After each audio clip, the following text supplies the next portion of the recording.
You don't know. Some days one, some days two, depending on them. So if the coupon matures on Monday, due on Monday, we won't stop. We will think that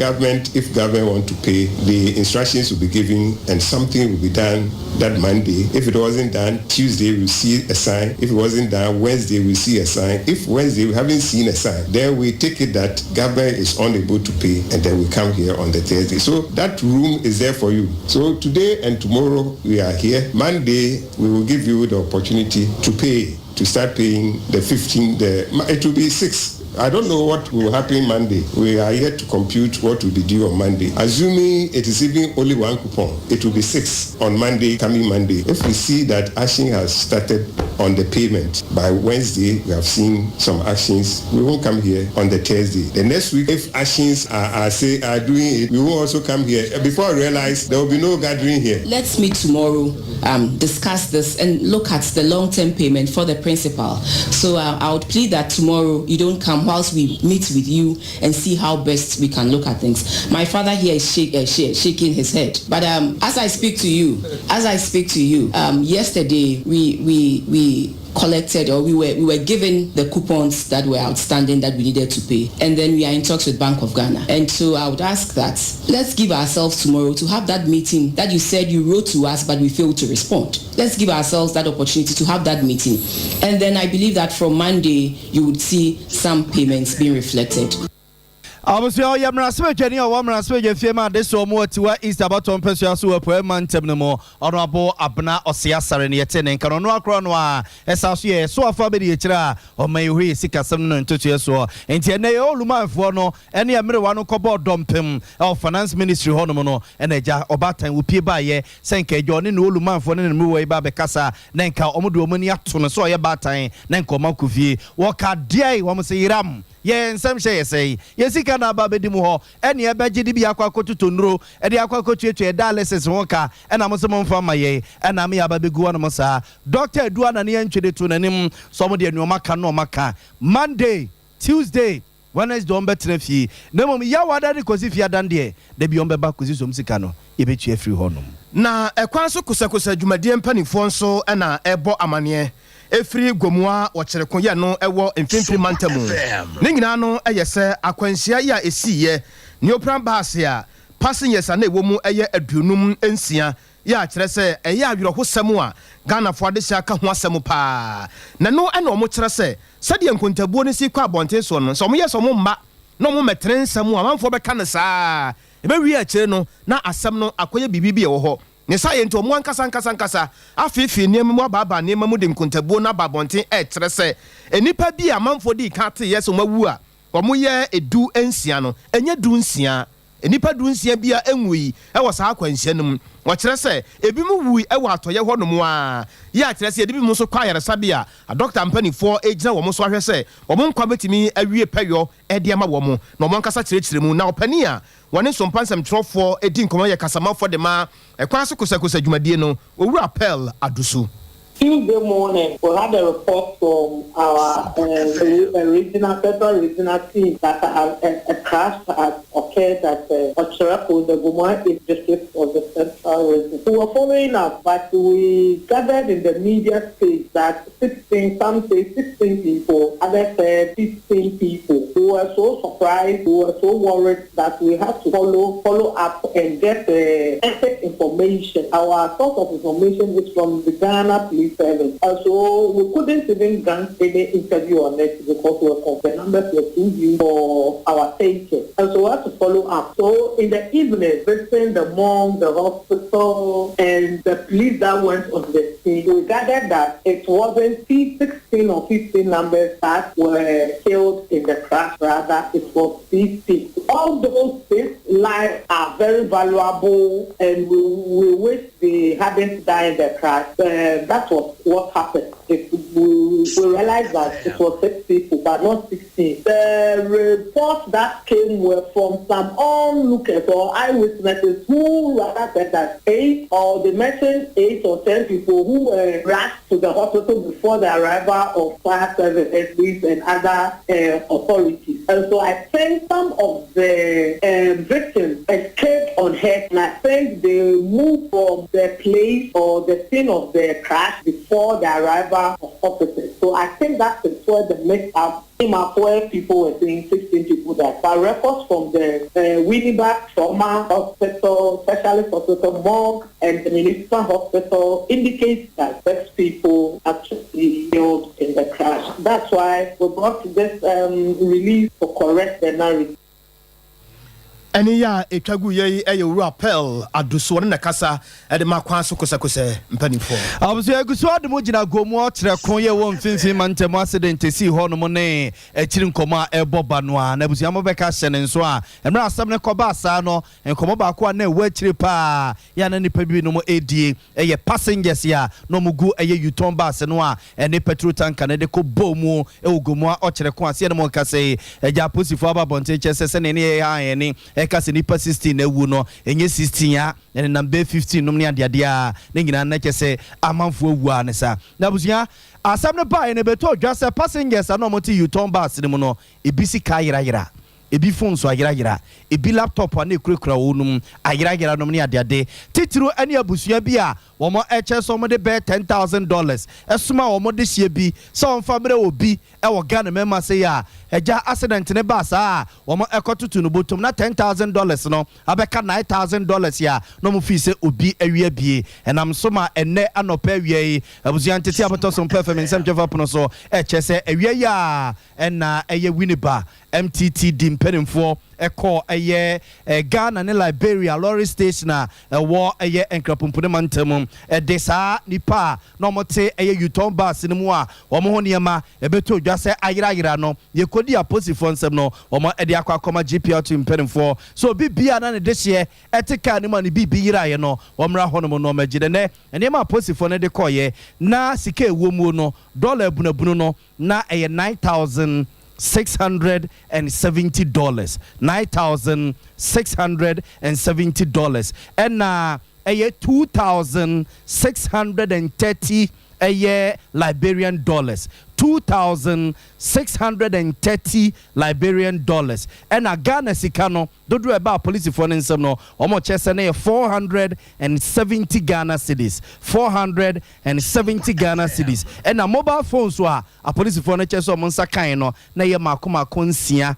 6. DSP better godo our no and a Winnipeg MTT police no annual and some of the 2 year money. The money which were handed, we saw in their bags or handed over to us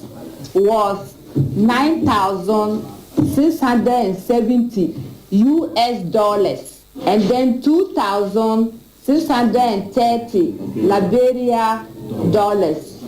and then 470 Ghana cedis with 4 phones and then 2 other mobile phones, making 6. Most of them have been discharged. Now 15 people now. One is referred to Kolebu, which we don't know the name, we don't know his condition. We are yet to visit him. But those that we visited today, there are 15 there. I was going to weigh a police commander over Winnipeg Bonten so MTTD DSP better a Bugo. Ena yete nenken enti anesika ekodi a police fonsam ewo mfinfin mantemo efa accident na siye ewo gomo kire ko a na nipa bi no mo kaso musika yira passengers ne phone so ayira na police phone na afa fire service for ko hono na afa ne ade no na police phone de ejapade a o mo nsa kan yakwa koma GPR2 chairman no na GPR2 chairman na owo Ghana and Liberia lorry station a won krapumpu mantamum openi James Nuyama esoso ene nsamtwefo di nkomo eye se ne man de ababedi wo monsam enti abusua bia omodehye ne ho kaya ne bibi ayira no omomro omonche no maje omade especially the Winnipeg Police, MTTU, Divisional MTTU, a very big thank you. But after the accident scene, all the money, the materials, the money, the phones, and all their luggages have been turned over to the GPRT of TUC, Ghana Liberian chairman, for the chairman to deliver to the owners. So every passenger or anybody who have their money or their things in a bus which got an accident on the Winneba Highway, so come to the office of the GPRT of TUC, Ghana Liberian branch at Gomua Bujubram for delivery of your item or your money. I was going to your penny, James Nuyama, GPLTU, Kunife, Ghana, and Liberia, Lorry Station, a one crap Pupunimanta Modano, such a man yet and cano, and see Yaudis, no, okay, Nimona, the BBI, no to America, Cormona, and Yamano, Wakakoji. Ya Cabo say you're live, I was Sompa 90.7, I want Kranza, Bono, Epo, FM, Obasuane, and then Patamun so Sompa 98.9, Wamosu Kurama and Sabano, Omuja Jamusaya. Dr. Mahmoud Baumia Echino Yahasa the some AC and some of the Acham Bibri Eddie Atramo, Emman Penifo Bibri and so I can be Eddie Afahu, Ninano Eye Genesia, Supreme Court SCA Efa Oman Penin, Dr. and Noman Penin and Nado Dankwa Ekufu Ato.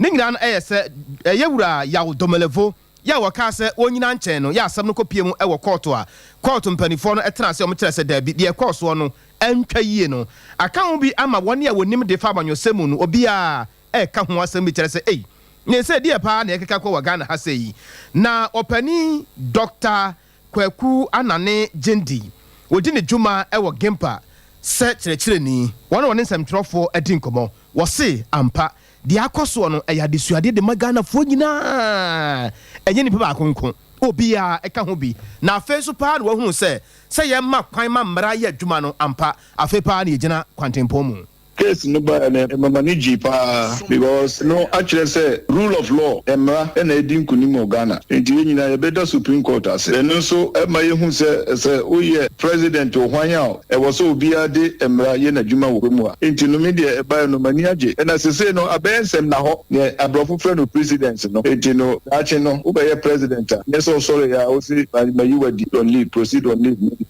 this time abe 13 of the past enti manage na among for Edisa say Supreme Court akase near president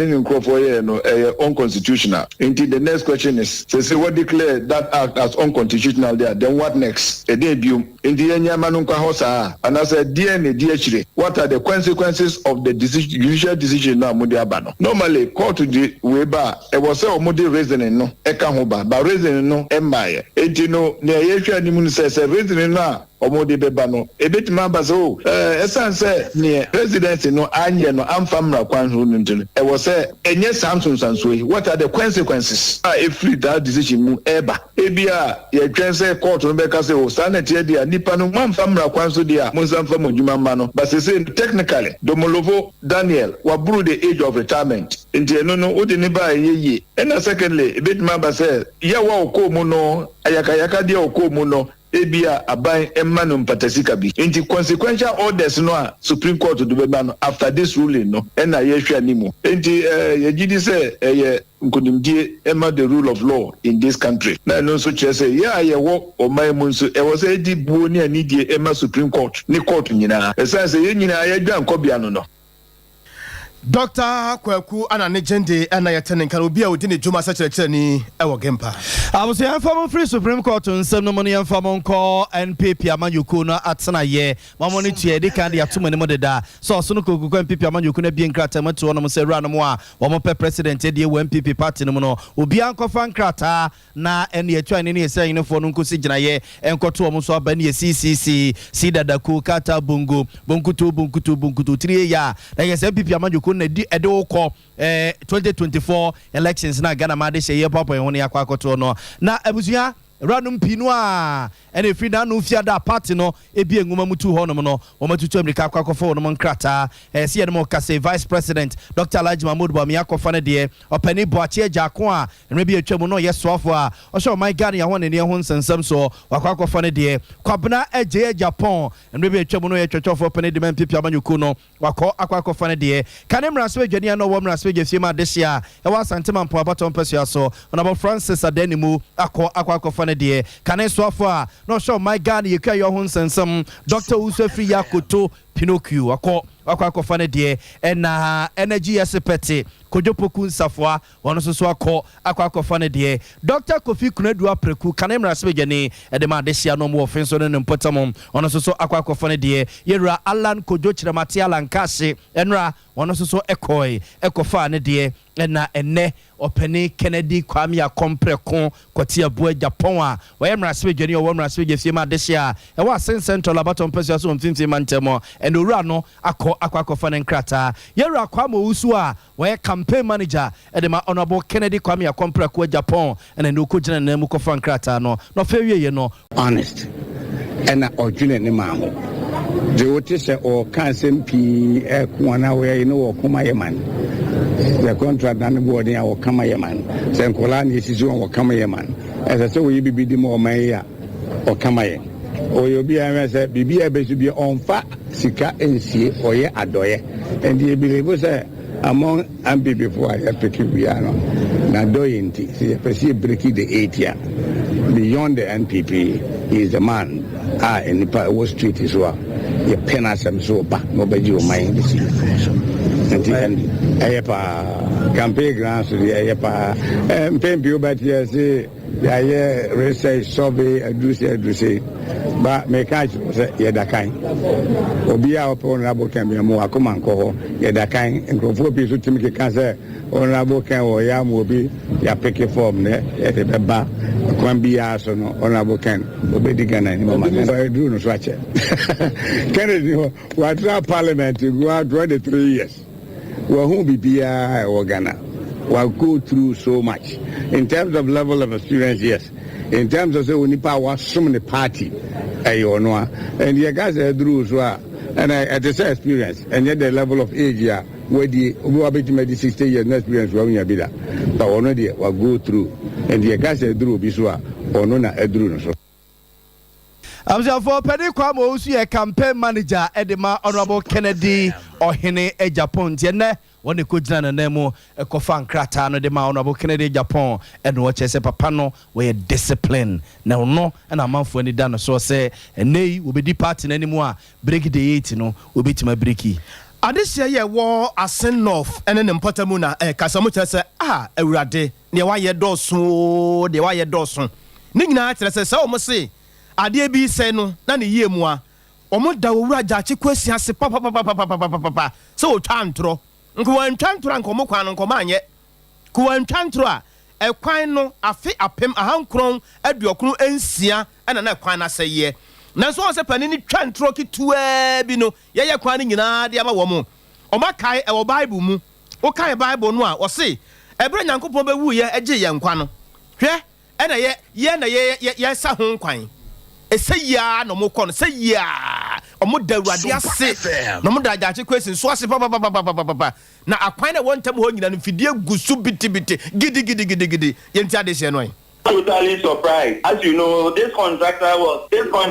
on the road for some time, but because of lack of funds, he was not speeding up the work. But we know that because of the election, they have to come and push up the work. Now you see that the pace of the work have improved very, very drastically, and we are hoping that other roads and other contractors too will follow suit and do. If you come to this district of, you can see a lot of projects in this town. We have the one district, one hospital ongoing. We have one new astroturf ongoing, almost 90%, 95% complete. And then there are some school projects that are also nearly completion. And we are hoping that through this by-election too, the work on all those projects will be completed for us. No, it was not totally abandoned. The contractors were on site. You know, the road starts from Breku Town to a village called Ninchiso, So most of the gases and the covers were being done. But the pace was very slow. And we even complained about it for some time. But the contractor said it's because of lack of funds. That was why the works were moving slowly. Election time on almost that he said, man. I to Abana, the chicken baby, you know, Muja, a fine for so much is the two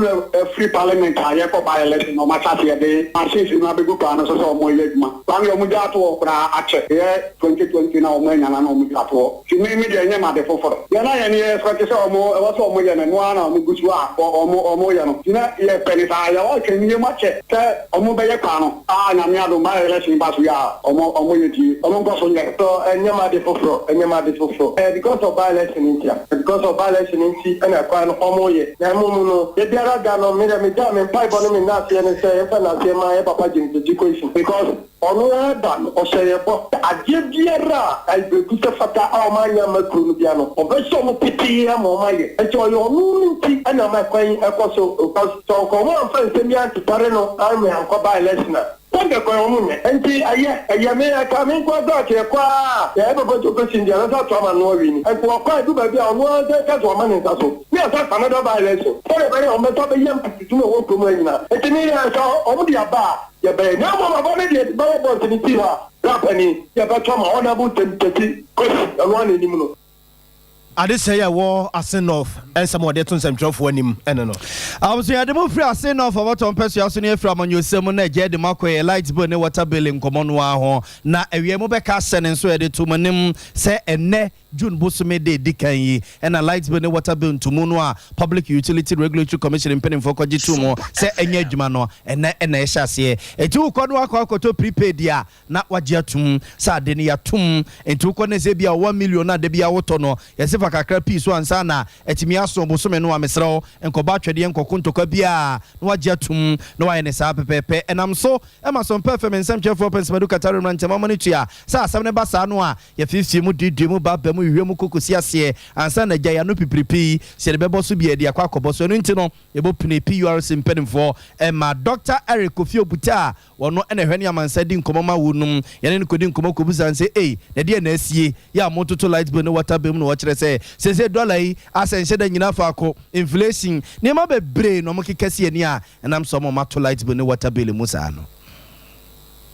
Omo use prepaid no ukotop prepaid ena e be reflected na omo use postpaid aye busum ni wie ansa na omo de beje bill no omo de no e reflected na but busum ni ewia na omo de bill no abromo e be reflected enti uko na ukoto power enesia first you will be a reference a lifeline no e 0 to 30 kilowatt hours enti so was our lifeline bracket no 0 to 30 kilowatt hours no first dia no ubeto no 54 pesos for every unit e be tutum the woman say parameters na me boss no exchange rate inflation the generation mix between thermal and hydro any the fuel price no depending on the direction na ebe kono na tariff no so ebe ye ebe ko the woman say tariff na ye just say 18.36 no again nyina akra na commission say amount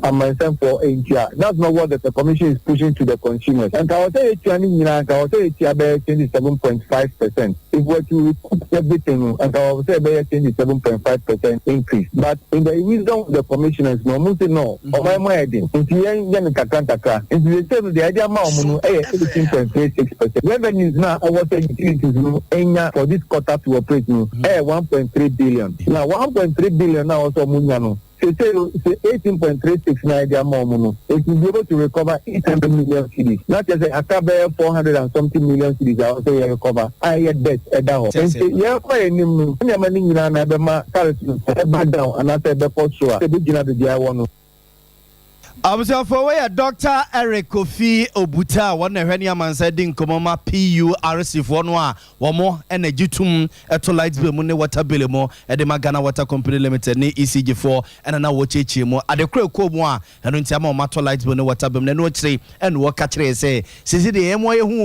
ye ho na 3 months bia ade nintumu beba prepaid no ukotop prepaid ena e be reflected na omo use postpaid aye busum ni wie ansa na omo de beje bill no omo de no e reflected na but busum ni ewia na omo de bill no abromo e be reflected enti uko na ukoto power enesia first you will be a reference a lifeline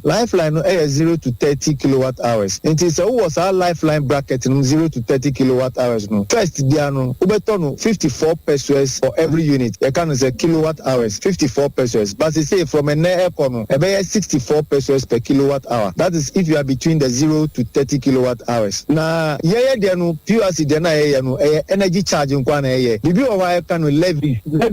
and free PURC. There was street light levy and there was community service levy to extending power to the rural communities, rural electrification. And so that levy no 5%. But it's not from PURC. I know it's coming from Parliament. And it ends at the energy charge. Energy charge, we are now almost 5% of levies in the account. Abusiafo wey Dr. Eric Kofi Obuta wakasa edema PURC ni yene di nkomo yi. Yenko ahoma no so na yenko di enkomo. Na woye pani pa de Ghana Chamber of Construction Industry opani ana yene no edi enkomo owura yi Manuel Chali ana epese yene no edi nkomo. Ni nyina no se na anu adabra na ba election no ekoso ansampo na abato no eba be koso no. Ghana for de che kansam pi ade fa kumawu ane ne mpota mu ho akere se de ni ho aba honum da kire se kwan ya yenye no ye mfidi ahodo nyina na aba mpota mu ho Ghana wo kire se wonhunu niema yie saa na enema wonhunu ne yie saa ewo enema ekoso abato nanim abato no mu ane abato na chi no ane ye pese ne opani no edi nkomo na waka akire se lewura akwasi amoako ata efa akwan ho nsam ni ade no opani no ekyerɛkyerɛ mu de nanso so no sade wosi kane nsam no wono no wonsada ehu enema yie na nka ye pese nke ne opani no edin komo kakra ne hwɛ sade enema esi ekɔ na yenko boga ne da ho bra mate mame nso mo ha se wa bra e wa twene yemi so opani Manuel Cherry ne ho ma ne betutom ne na kwakode nkomo no bia nto akase no so mamo na yemfomo enko eye na mare hene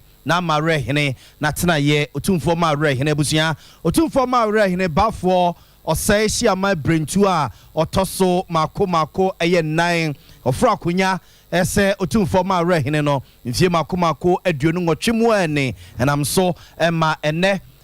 washefa asofo akwa dwampa ye asetwedi amponyankrompon ba sai adamu a wahatam no nkomachi se nkwatente ahode wom wonfa enum na namayen na onkoso ansoma santeman na onka yewura ho na ene papa pino a emfrechire emra na ensamtwafo ne di nkomo ne yebusan se na woye obi a asanteman nkoso asanteman peja asanteman kanko ede wakoma so pa sese asanteman puntuo se ne esia yei ohunu se ne ne wo kire se wo ka manse nyina se yamanyofo no se ye MPP se ye NDC wo mo edi asanteman hwamo he enwuma obon se MPP aba no de nsa kwa koso wenum wo nwie no wagya ho no moko NDC so ba no wato na sawram no wata so de nsa kwa kaka foforo na saa wetere samza ama asasante ka ena ekechire nanso duru se yenkonkoto aba wo mu nyina agi bum eba asante ebepe vote edi free asay to say hadwene se MPP ni NDC wo mo edi asante ehwamo eba mpuntu mu saa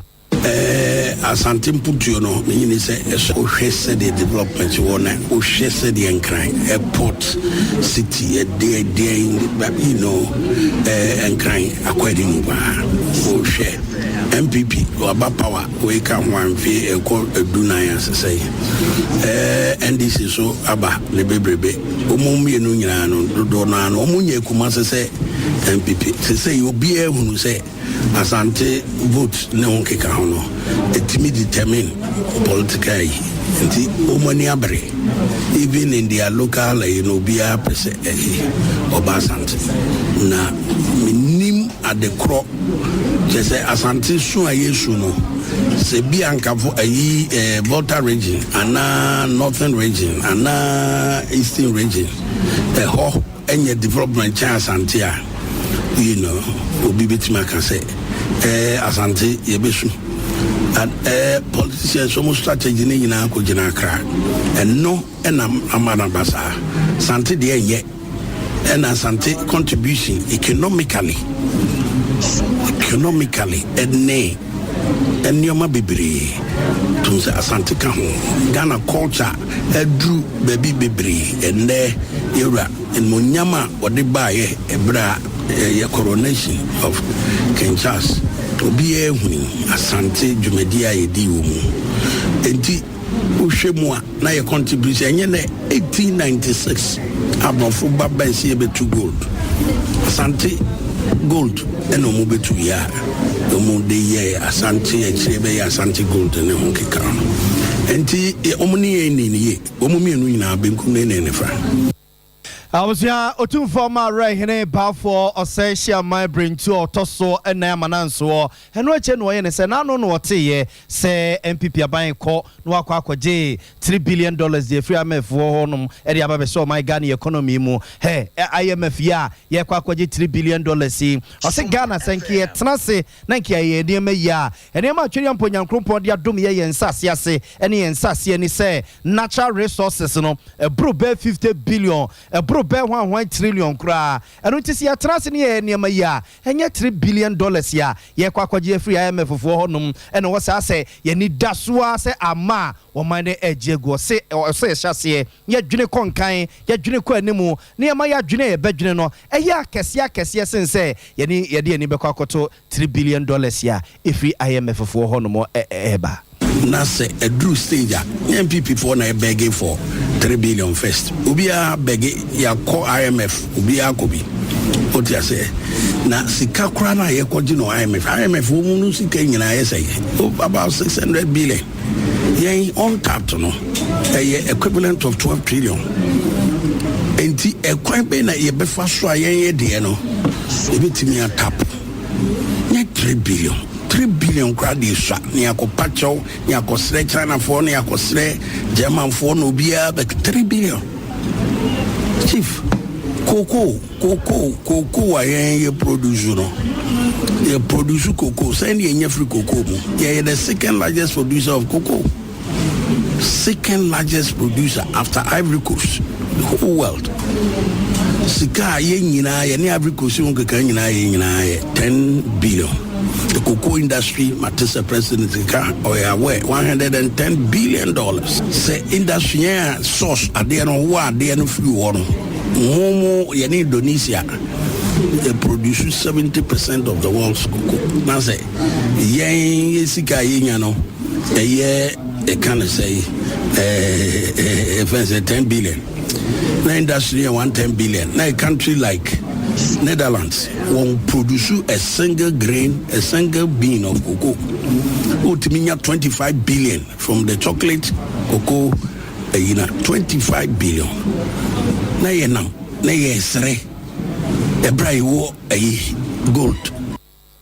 I was your way. I owe two former right hene bafo or say she my brain to your tosso 9 and not yet 10 and can and in Fima Komako a Dunuoche 28 years a pepper penny na of Fracunya set my rehene. Afema Yankoya China Yani Ura Emmanuel Cherry Enkodi and Komopani Padema Ghana Chamber of Construction and Industry in Incomo. Mira Radiasum Duenkawo. Papa na apomete say. Ochenda ponyamiadi ache aka nana kufado de enso de baka wamai kakra ebefa enema befa wo tira se wo kata wani ti ya no unhu enema yie papa fa akwan ya ekoso ewe kumawu no ho ye pese ye te wo nkomo na se yie pa okay mami pa kunya na mi dawa se na mi chia otie fonso se enra ye ejuma ye di juma kese bi ewo Ghana ha efa dance ya Adan Jujuria goes ekoso ewo this month so yeah industry players no say me twi no nya papa bia nti me fa no sama me wa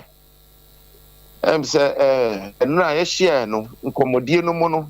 say asempi be tojwa na contract central for no bi enso ebisa question efa shoddy work ho na ho na echiremu no ekoe no na we su ebe fem that's kumawu akwena amuyiye no say the epese kire ni say say yi kwan akwenu we have types of rules any processes procedures fm as an arrive at the final stage and until say who jumping 1 or 2 it's likely say back conclusion and not finishing. Now, so finishing, expose you with how they call it with no time. And until you say most of times, say ye asphalt road anyway, but and check within 3, 4, 5 months, Penny started to do potholes anyway because of what packaging and Sanya Maninyan no a ma or mine a boca unnecessarily. And nunti a comedy and none per se kakra a babeto or my foot no more per se fatu ever tuana more a jumano. Ye bomodia said a bet ye debate juma a bear crab if I bet me a check a mile. I bet me ma taxpayers and also benefiting more if I saw a jumano. But most of the times, because of being a parochial interest, the party interest, anything goes to the detriment of the state. Sanya Manna, we were trying to guard against, say, where we have gotten to as a country,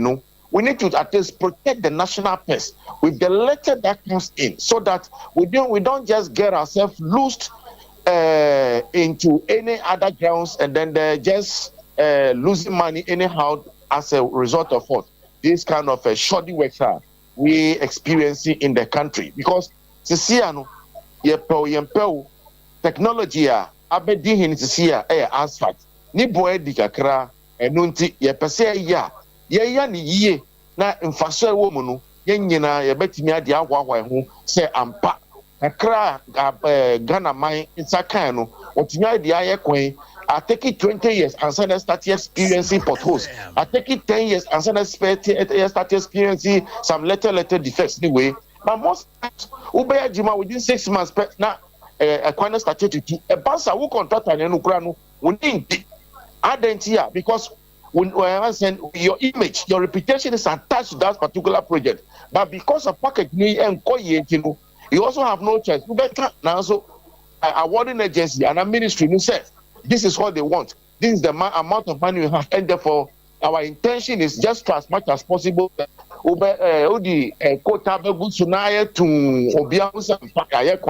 Now, so it will never stand the test of time. So as a country, we need to start interrogating that issue in our conversation.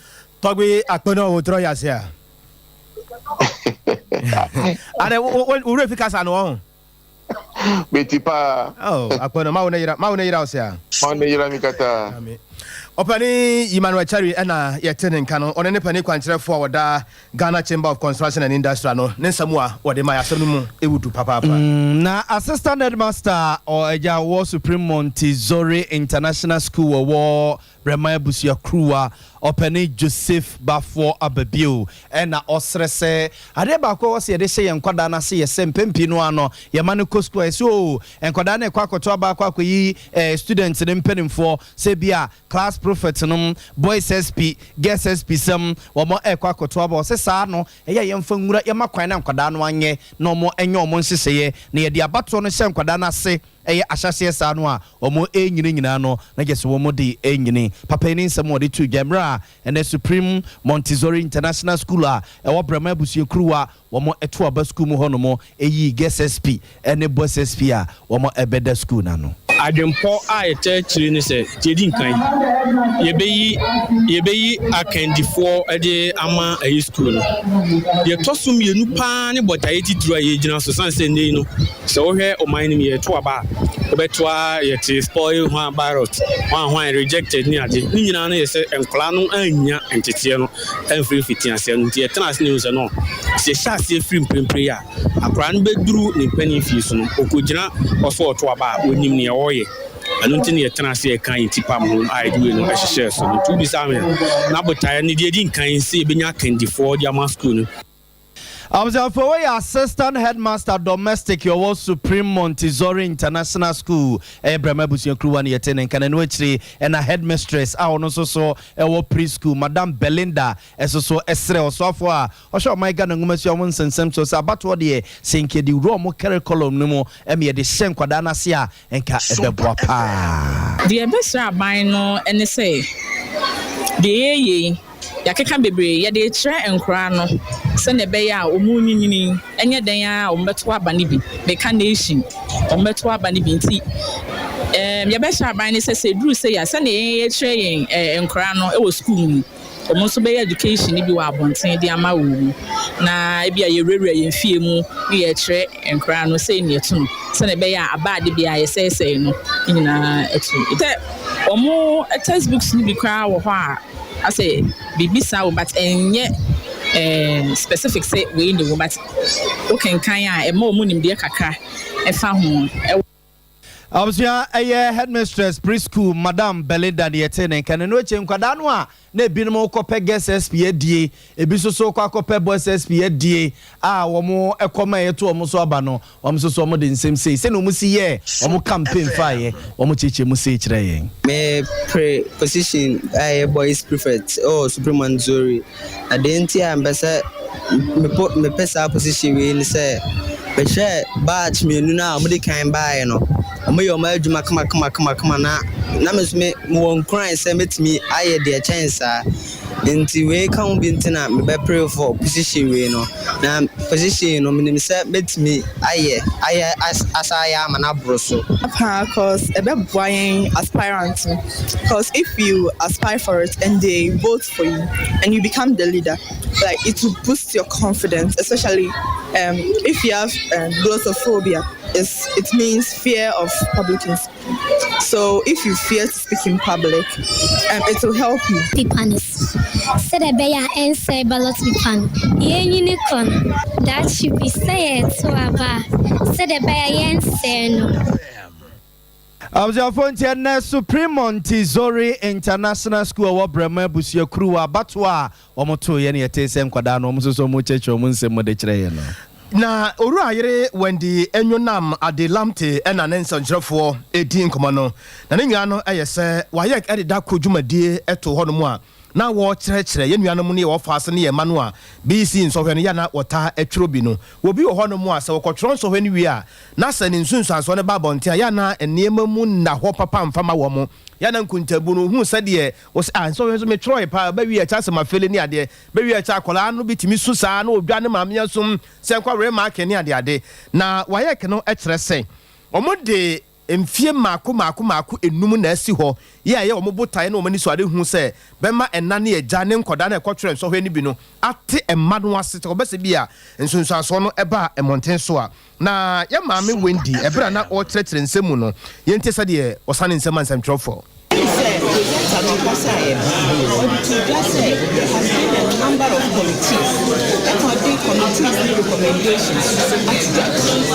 most of the committees or all the committees have recommended a review of the stay-night system because the assumptions of the stay-night system seem not to be holding up. That is the normal distribution and the same standard of procedure. These are the assumptions of the stay-night system and since chicken.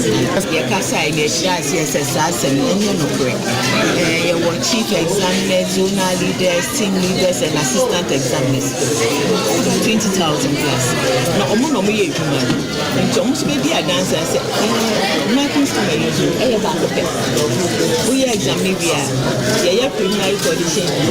meetings, and then we come out with the final marking. Sompa FM. We head of national office ewa wayek yamame Wendy enwonam adelamte ana yetenenken na panimpa ewo National Council of Private Schools Teachers owura James Akon ono so sane nsem kakra ban nsem trofo this meet forum na ye buy no ama church grading system amode score BC mo fran na forum no begina say ye beja grade system ne ye ana say beto aso bomb omo ye hu fa so de bebre wum ai fa grade na ho fa so de ba ko ne say you grade na is criteria na failure be do and the grade 9 no a good system I was used to the S course of BC na ekwe no kra no opani ba ko a okasa ye a na ye chairman for the program no no che say service grade 9 system no at the core criteria na the business say failure be do Opani James ana yetenenken abusu ya demo kodua nkwanta bonten so na bebo so memu ani na dua nkwanta manhene na abo achetrɔ mo toso miensa ufront man tintim kwa kura na abusua ne mpanimfo tenase ebubu nano a na gese wo se omo edini na wocheda na wocheda na ba be hye ntete abato so mpefe mensem twofa pronso chese enwuma ne shops a ewodua nkwanta nyina wonma tutum ne nyina na na aboache tromo ne na wocheda die no a omayi na nuosi wonomo edi yenko amano so ko mframa ena boy nkomo di free half mantem no mo yene ne nkodi nkomo oyo ma joy oh mejo so menya panyini bomi nkomo na wocheda die no ehyaase brebe ena entotoya mpanimfo aye shops na ye tutum no amanfo age atumu bre watutum anansa twema mentwe kakra bam di nkomo kakra kire yen menya sadia wo kano enada ana duan kwanta ma hene na ba tetrom otoso mensa eja o ma hene kwa akura no enada ana o start se omudin na otweda enti enra enene ana o kan nyina bomu anunti ebra wo frima o mo friends and trefo nhie ma no mo ba mane o mo ka se eduru da omudi na otweda na stores wo duan kwanta nyina no o mbatutum ampa enra nene no obadua nkwanta stop bia ni edwa nyina no atutum a obia ni obetima akobie ne store anase bi obekwa akobie edwa se okudwom akwadidwa anunti every enra no ene nani nyina no obadua nkwanta stores nyina no atutum na sade na amamfo nso ani abre no nyina no se nana no ekwa akura no na ohwe nana na kwan a ofaso ode bo akuro ne mpuntu na nana ne bo no modne pa nti base nana na frim na enra ne na ye kase store anase market yentuma omunyina no magya tuma metima kase omudi su a ene dai ana omudi dwumadie ni nyina no ba na wie ya ye hwe ni se da bomu ebeye oboache tromo ayie no ye nyina betimi adi akire nti omatima kase nana boache tromo ye duan kwanta man he onye ne ba bi kono na otweda nano ene no stores ene market ni nyina no omo atimi atutum awoduan kwanta ntubu samia ya chairman yo na kojo bambo wansem so tetsei duan kwanta bonten so minya metima kase mambo ne de omo yirimu pa sanse duan kwanta traditional council ne mpanimfo mo hwe bambo so no omo ye nhye be bia apotifo esi wegina ha no sanse mpanimfo akukudam kankan me na twetwuru ana be pie mo ho nti mo toto enhye no ewo efa bambo mu ametima kase efa bambo ne de enu ano ene no bia nkwanta de na bibia de na akwam oyo yedase pa busu yenu akodwo mframa ne yekọ na nche odua nkwanta bonte so na tu yankra e de free ahafo mantam ne mu afei yanko sunwane yenu anom Sompa 98.9 atu yankra bi efri sunwane na eye bibi sunwane baabi yefra ho se dumasua ya nipa dodo no a nim baabi a yefra ho se emen kwanta anopai adesia no da sori ya opani bi a woye wewenfo ya yefa ne se wochema ya bi nimfie no ba se aduanan ya wote nananom ewo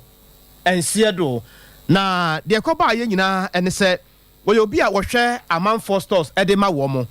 na ebra anopai omoda sori ye no hu se